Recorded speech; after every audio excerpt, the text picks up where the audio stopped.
ಒಂದು ಸಾರಿ ಒಬ್ಬ ಭಾಷಣಕಾರ ಮಾತಾಡಕತ್ತಿದ್ರಿ. ಹೆಂಗ ಮಾತಾಡಕತ್ತಿದ್ದಪ್ಪ ಅಂತಂದ್ರ, ನಾ ಒಂದೇ ದಿವಸ ನಿಮಗೆ ಹೇಳಿದ್ನಲ್ಲ, ದೇವರು ಭೂಮಿಯ ಮೇಲೆ ಇಲ್ಲ, ದೇವರು ಕಣ್ಣಿಗೆ ಕಾಣುವುದಿಲ್ಲ, ದೇವರು ಇಲ್ಲವೇ ಇಲ್ಲ, ನಾವೇ ಶ್ರೇಷ್ಠರು. ಇಲ್ಲಿ ಎಲ್ಲವೂ ಕೂಡ ಏನಪ್ಪಾ ಅಂತಂದ್ರ ಕೇವಲ ಪ್ರಕೃತಿ ಅಷ್ಟೇ, ಉಳಿದಿದ್ದೆಲ್ಲವೂ ಕೂಡ ನಶ್ವರ. ದೇವರಂತಕ್ಕಂಥವ ಈ ಭೂಮಿಯ ಮೇಲೆ ಇಲ್ಲ. ತಾಸು ಗಂಟ್ಲೆ ಮಾತಾಡಿದಿರವ, ಏನಿಲ್ಲ ಅಂತ, ದೇವರು ಇಲ್ಲ, ದೇವರು ಕಣ್ಣಿಗೆ ಕಂಡಿಲ್ಲ, ಯಾರಿಗೂ ಕೂಡ ಪ್ರತ್ಯಕ್ಷ ಆಗಿಲ್ಲ. ದೇವರು ಯಾರಿಗೂ ಪ್ರತ್ಯಕ್ಷ ಆಗಿಲ್ಲ.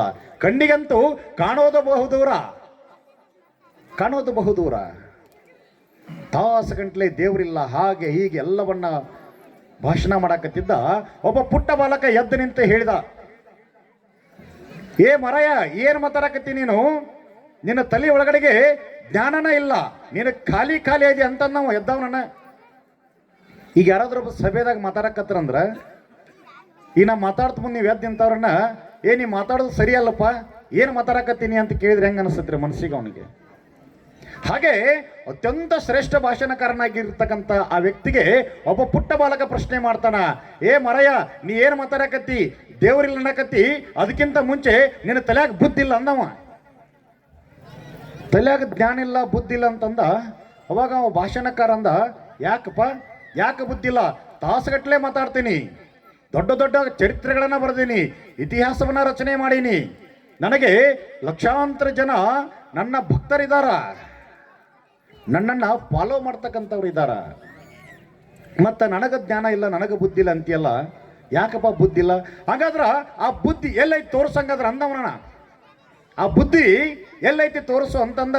ನೀನು ಹೇಗೆ ದೇವರಿಲ್ಲ ಅಂತೀಯಲ್ಲ, ಹಾಗೆ ನಿನ್ನ ತಲೆ ಒಳಗಡೆಗೆ ಬುದ್ಧಿ ಎಲ್ಲೈತಿ ತೋರಿಸು ಅಂತ. ನಾವು ಎಲ್ಲಿ ತೋರಿಸ್ಬೇಕ್ರಿ ಬುದ್ಧಿ? ಅದನ್ನ ಬುದ್ಧಿ ಒಳಗೈತೆ ಅಂದವ. ಎಲ್ಲೈತಿ ಒಳಗ? ಅದು ಮೆದುಳಿನಾಗೈತಂದ. ಮತ್ತೆಲ್ಲೈತಿ? ಮನಸ್ಸಿನಾಗೈತಂದ. ಮತ್ತೆಲ್ಲೈತಿ? ನಾನು ನುಡಿತಕ್ಕಂಥ ನಾಲಿಗೆ ಒಳಗೈತಿ ಅಂತಂದ್ರ, ಹಾಗಾದ್ರೆ ಅವನು ಒಟ್ಟು ತೋರಿಸು ಅಂದವ. ತೋರಿಸು, ಹಾಗಾದ್ರೆ ನಿನ್ನ ಜ್ಞಾನ ಎಷ್ಟೈತಿ? ನಿನ್ನ ಜ್ಞಾನ ಎಲ್ಲೈತಿ ತೋರಿಸು ಅಂತಂದ. ಹೇಗೆ ತೋರಿಸ್ಲಿಕ್ಕೆ ಸಾಧ್ಯ ಜ್ಞಾನವನ್ನ?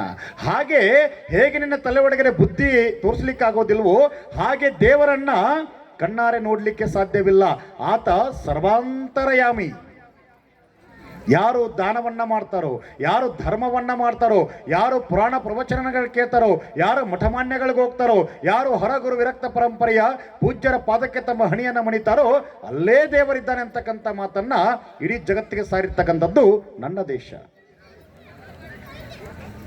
ಒಮ್ಮೆ ಕನಕದಾಸರು ಇಡೀ ದೇಶವನ್ನೇ ಪರ್ಯಟನೆ ಮಾಡ್ತಾ ಮಾಡ್ತಾ ಮಾಡ್ತಾ ತಿರುಪತಿಯ ತಿಮ್ಮಪ್ಪಗೆ ಹೋಗಿದ್ರು. ಅವರು ತಿರುಪತಿ ತಿಮ್ಮಪ್ಪಗೆ ಹೋಗಿದ್ರು. ನಾವೆಲ್ಲ ದೇವಸ್ಥಾನಕ್ಕೆ ಹೋದಿವಿ ಅಂತಂದ್ರೆ, ಮಠಕ್ಕೆ ಹೋದ್ರ, ಗುಡಿಗೆ ಹೋದ್ರೆ ಏನು ಮಾಡ್ತೀವ್ರಿ? ದೇವರ ಮುಂದೆ ಕುಂತ ಕಸ ನಮಸ್ಕಾರ ಮಾಡ್ತೀವಿ, ಆತನ ನೋಡಾಕ ಹಂಬಲಿಸ್ತೀವಿ, ಆತನ ದರ್ಶನ ಮಾಡಾಕ ಹಂಬಲಿಸ್ತೀವಿ. ಆದ್ರೆ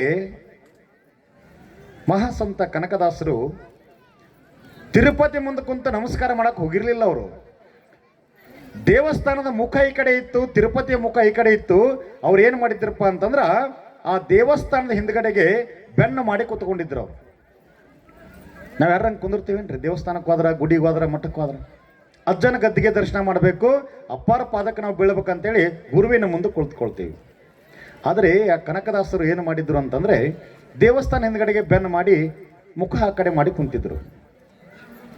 ಅವಾಗ ತಿರುಪತಿ ತಿಮ್ಮಪ್ಪ ವಿಚಾರ ಮಾಡಕತ್ತಿದ್ದ, ನನ್ನ ದರ್ಶನ ಮಾಡಲಿಕ್ಕೆ ಜಗತ್ತಿನಾದ್ಯಂತ ಜನ ಬರ್ತಾರ, ಭಕ್ತರು ಬರ್ತಾರ. ಯಾರನ್ನು ನೋಡಾಕ? ಸಾಕ್ಷಾತ್ ತಿರುಪತಿ ತಿಮ್ಮಪ್ಪ ನೋಡಾಕ ಬರ್ತಾರ. ಆದರೆ ಈ ಕನಕದಾಸರು ನನ್ನ ದರ್ಶನ ಮಾಡೋದು ಬಿಟ್ಟು ನನ್ನ ಮುಖವನ್ನು ನೋಡ್ದಲ್ಲೇ ನನಗೆ ವಿರುದ್ಧವಾಗಿ ದಿಕ್ಕಿನಾಗ ಕುಂತಾರಲ್ಲ ಅಂತೇಳಿ ಯಾರಿಗೆ ಚಿಂತೆ ಆಯ್ತಪ್ಪ ಅಂತಂದ್ರ, ತಿರುಪತಿ ತಿಮ್ಮಪ್ಪಗೆ ಚಿಂತೆ ಆಯ್ತ್ರಿ. ನಾವು ಹಂಗಲ್ರಿ, ನಾವು ದೇವರ ನಮ್ಮನ್ನು ನೋಡ್ಲಿಲ್ಲ ಅಂದ್ರೆ ನಮಗೆ ಚಿಂತೆ ಆಕೈತಿ. ನೀವು ಮೊನ್ನೆ ಹೇಳಿದ್ನಲ್ಲ, ನಾವು ದೇವರನ್ನ ನೋಡೋದಲ್ಲ, ದೇವರು ನಮ್ಮನ್ನು ನೋಡ್ಬೇಕು. ನಾವು ಹಂಬಲಿಸ್ತೀವಿ, ಕಣ್ಣಿ ಕಾಣಬೇಕು, ಕಣ್ಣಿ ಕಾಣಬೇಕು ಅಂತೇಳಿ. ನೀ ಎಲ್ಲಿ ಕುಳಿತ ಕಸ ನೀನು ದರ್ಶನ ಮಾಡ್ಬೇಕು ಅನ್ಕೊಳ್ತೀವೋ, ನೀ ಅಲ್ಲೇ ಕುಂತ ನೆನೆದಿಯಪ್ಪ ಅಂತಂದ್ರ ಗುರು ನಿರ್ವಾಣೇಶ ನಿಮ್ಗೆ ಅಲ್ಲೇ ಬಂದು ಸಿಗ್ತಾನಂತಕ್ಕಂಥ ಮಾತು. ನೀವು ಎಲ್ಲಿ ಸ್ಮರಣೆ ಮಾಡ್ಕೊಳ್ರಿ, ನಿಮ್ಗಲ್ಲಿ ಹೋಗಕ್ಕಾಗ್ಲಿಲ್ಲ ಅಂದ್ರ ಕುಳಿತಲ್ಲೇ ಸ್ಮರಣೆ ಮಾಡ್ರಿ, ಅಲ್ಲೇ ಬರ್ತಾನ ದೇವ. ಹೀಗೆ ಕನಕರು ಒಂದು ಕಡೆಗೆ ಮುಖ ಮಾಡಿ ಕುಳಿತುಕೊಂಡಿದ್ರು. ತಿಮ್ಮಪ್ಪಗ ಭಾಳ ತ್ರಾಸಾಯ್ತು. ನನ್ನ ಭಕ್ತ ಕನಕ ನನ್ನ ಕಡೆಗೆ ದರ್ಶನ ಮಾಡ್ಲಾರ್ದನೆ, ನನ್ನ ಕಡೆ ಮುಖ ಮಾಡ್ಲಾರ್ದನೆ ಹಿಂದೆ ಕುಂತಾನಲ್ಲಪ್ಪ ಮುಖ ಮಾಡಿ ಅಂತೇಳಿ ಪೂಜಾರಿ ಕನಸಿನಾಗ ಬಂದು ಪೂಜಾರಿಗೆ ಹೇಳ್ತಾರ, ಪೂಜಾರಿ ಅಪ್ಪ ಒಬ್ಬ ಯೋಗಿ ಬಂದಾರ, ಸಂತ ಬಂದಾರ ಕನಕ ಅಂತೇಳಿ, ಅವ್ರಿಗೊಂದು ಸ್ವಲ್ಪ ದರ್ಶನ ಮಾಡಿಸಪ್ಪ, ನಂದು ದರ್ಶನ ಮಾಡಿಕೊಂಡು ಹೋಗ್ಲಿ ಕನಕ ಅಂತ ಹೇಳಿದ್ರು ಅವರು. ಪೂಜಾರಿ ಕನಸಿನಾಗ ಆಯ್ತಪ್ಪ ಮಾಡಿಸ್ತೀನಿ ಅಂತೇಳಿ ಬೆಳಗ್ಗೆ ಯಥಾಸ್ಥಿತಿ ಪೂಜೆಗೆ ಬಂದಾಗ ಹಿಂದೇನು ಕುಂತಿದ್ರಲ್ಲ ಅಲ್ಲಿ ಹೋಗಿ, ಮಹಾಸಂತ ಕನಕರೇ, ನೀವು ತಿರುಪತಿಯ ತಿಮ್ಮಪ್ಪನ ದರ್ಶನಕ್ಕೆ ಬಂದಿರಿ, ಬರ್ರಿ ಒಳಗಡೆ ನಿಮ್ಮನ್ನ ಕರ್ಕೊಂಡು ಹೋಗ್ತೀನಿ, ಅಪ್ಪ ತಿಮ್ಮಪ್ಪನನ್ನ ದರ್ಶನ ಮಾಡಿಸ್ತೀನಿ ಅಂದ ತಕ್ಷಣ ಕನಕ ಹೇಳಿದ ಪೂಜಾರಿ ಅವರಿಗೆ, ಪೂಜಾರಿ ಅವರ, ನಾನು ತಿರುಪತಿ ತಿಮ್ಮಪ್ಪನ ನೋಡಕ್ಕೆ ಬಂದಿಲ್ಲ, ನಾನು ತಿರುಪತಿ ತಿಮ್ಮಪ್ಪಕ್ಕೆ ನೋಡಕ್ಕೆ ಬಂದಿಲ್ಲ, ನಾನು ಬರೋದಿಲ್ಲ ಒಳಗೆ ಅಂತಂದ. ನಾನು ಒಳಗೆ ಬರೋದಿಲ್ಲ ದರ್ಶನಕ್ಕೆ ಅಂದ. ಮತ್ತೆ ಒತ್ತಾಯ ಮಾಡಿದ ಆತ ಪೂಜಾರಿ, ಅಲ್ಲ ಎಲ್ಲರೂ ಇಡೀ ಜಗತ್ತು ಏನು ಮಾಡ್ತೈತಿಪ್ಪ ಅಂತಂದ್ರ ಒಂದು ಸಾರಿ ಆದ್ರೂ ಕೂಡ ಜೀವನದೊಳಗಡೆಗೆ ತಿರುಪತಿಯ ತಿಮ್ಮಪ್ಪನ ದರ್ಶನ ಮಾಡ್ಬೇಕಂತೇಳಿ ಹಂಬಲಿಸ್ತಾರಪ್ಪ. ನೀ ನೋಡಿದ್ರ ಬಂದು ಸಾಕ್ಷಾತ್ ತಿರುಪತಿ ತಿಮ್ಮಪ್ಪ ಕನಸಿನಾಗ ಬಂದು ಹೇಳ್ಯಾರ, ಕನಕನನ್ನ ಏನು ಮಾಡು ದರ್ಶನ ಮಾಡಿಸು ಅಂತ ಹೇಳ್ಯಾರ, ನೀ ನೋಡಿದ್ರೆ ಬರಲ್ಲ ಅಂತೀಯಲ್ಪ, ಯಾಕ? ಇಲ್ಲ ನಾ ಬರೋದಿಲ್ಲ ಆಯ್ತಂತೇಳಿ ಹೋದ. ಮರುದಿವಸ ತಿರುಪತಿ ತಿಮ್ಮಪ್ಪ ರಾತ್ರಿ ಯಾರ ಕನಸಿನಾಗ ಬಂದಪ್ಪ ಅಂತಂದ್ರ ಕನಕರ ಕನಸಿನಾಗ ಬಂದ. ಕನಕದಾಸರಿಗೆ ಹೇಳ್ತಾರ,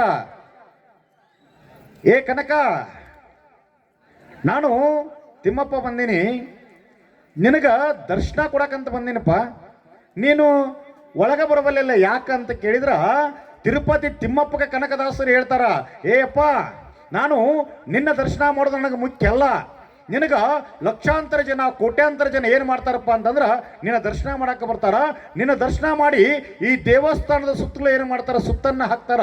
ಆ ಸುತ್ತನ್ನ ಹಾಕಬೇಕಾಗಿತ್ತು ಅಂತಂದ್ರೆ ಆ ಲಕ್ಷಾಂತರ ಜನರ ಆ ಪಾದದ ಧೂಳು ಏನೈತಲ್ಲ, ಆ ಪಾದದ ಧೂಳು ನನಗೆ ಸೋಕಿದ್ರೆ ಸಾಕು, ನನ್ನ ಬದುಕ ಪಾವನ ಆಕೈತಿ, ಮತ್ತಾಗ ನಿನ್ನ ದರ್ಶನ ಮಾಡಲಿ ಅಂತ ಕೇಳಿದ. ಏನು ಶ್ರೇಷ್ಠವಾಗಿರ್ತಕ್ಕಂಥ ಶಿಷ್ಯ ಆತ. ಬರೀ ಭಕ್ತರ ಪಾದದ ಧೂಳು ಬಡದ್ರೆ ಸಾಕ್ರಿ, ಬದುಕು ಪಾವನ ಆಗ್ತೈತೆ ಅಂತ ಇರ್ತಕ್ಕಂಥ ಕನಕದಾಸರು.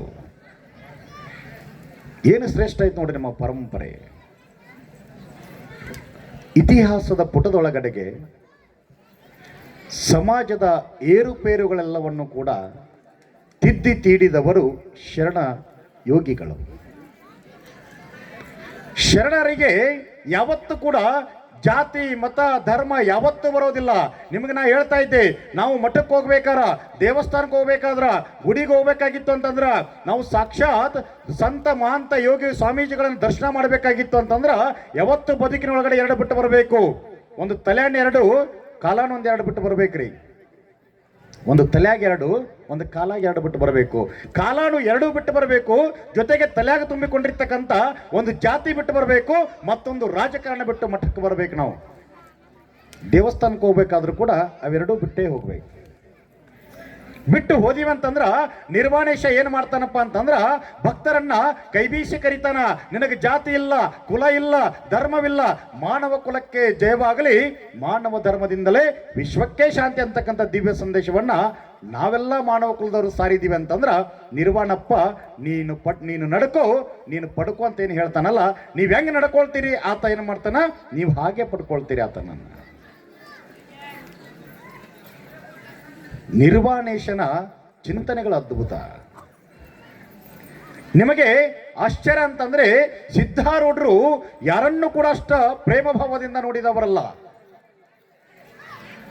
ಆದರೆ ಗುರು ನಿರ್ವಾಣೇಶ್ವರನ್ನ ಅಪ್ಪಿಕೊಂಡು ಪ್ರೇಮ ಭಾವದಿಂದ ಅವರನ್ನ ಅಪ್ಪಿಕೊಂಡು ಹೇಳ್ತಾರ, ನನ್ನ ಬದುಕಿನೊಳಗಡೆಗೆ ಅತ್ಯಂತ ಶ್ರೇಷ್ಠವಾಗಿರ್ತಕ್ಕಂತಹ ಪಂಚೀಕರಣವನ್ನ ಬರೆದಿರ್ತಕ್ಕಂಥ ಸಾಹಿತ್ಯ ಕ್ಷೇತ್ರದಲ್ಲಿನೇ ಒಂದು ಐತಿಹಾಸಿಕ ಮೈಲುಗಲ್ಲು ಮಾಡಿರ್ತಕ್ಕಂಥ ನಿಜವಾಗಿರ್ತಕ್ಕಂಥ ಶರಣ ಯಾರಪ್ಪ ಅಂತಂದ್ರ ಆತನೇ ಉಗರಗೋಳದ ಗುರು ನಿರ್ವಾಣೇಶ್ವರ ಅಂತೇಳಿ ಕೆಲಸ ಶಿವಸ್ವರೂಪಿ ಸಿದ್ಧಾರೂಢರು ಹೇಳ್ತಾರೆ. ಅಂತ ಶ್ರೇಷ್ಠ ಪರಂಪರೆ ನನ್ನ ನಾಡಿನದು. ಇನ್ನು ಸಮಯ ಆಗೈತ್ರಿ ಭಾಳ. ಇವತ್ತು ಅಪ್ಪಾರ ಬಂದಾರ. ಇನ್ನಷ್ಟು ವಿಚಾರಗಳನ್ನು ನಾವೆಲ್ಲರೂ ಕೂಡ ನಾಳೆ ನೋಡೋಣ.